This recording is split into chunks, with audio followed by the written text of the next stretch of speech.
Animaux purs et impurs, cochons, crevettes, que dit la Bible aujourd'hui? Mon témoignage est ce que j'ai découvert dans la Bible. Pendant longtemps, j'étais convaincue que tous les aliments étaient sanctifiés par la prière et que l'on pouvait manger de tout. Je connaissais bien les passages des Actes des Apôtres et des Épîtres qui parlent de conscience, de liberté et de nourriture bénie par la parole. Et je me disais, puisque je crois en Jésus, alors tout est pur pour moi. Mais en réalité, il me manquait une clé de compréhension biblique. La découverte qui a tout changé. En étudiant plus profondément la Bible, j'ai fait une découverte qui a bouleversé ma compréhension.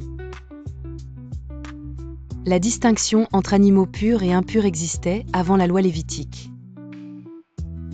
Genèse 7, 1-2, Dieu dit à Noé de faire entrer dans l'arche 7 couples d'animaux purs et un couple d'animaux impurs.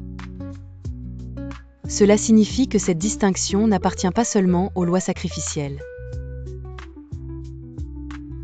Elle remonte à l'origine, bien avant Moïse.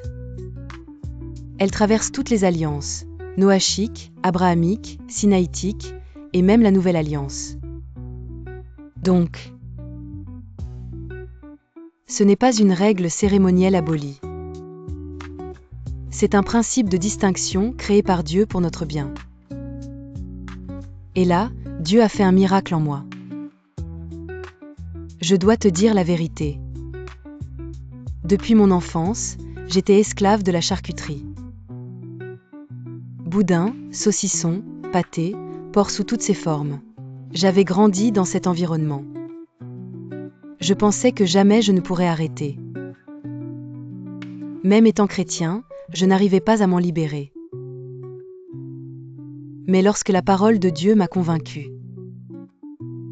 lorsque j'ai compris ce que Dieu voulait vraiment pour moi, j'ai accepté son enseignement. Et le Seigneur m'a délivré immédiatement. Je n'ai plus jamais eu l'envie de toucher à la charcuterie. Moi qui pensais mourir dépendant de cela. Aujourd'hui, je suis totalement libre.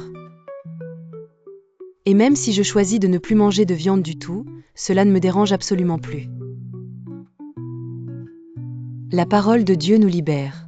Serge le prédicateur t'encourage.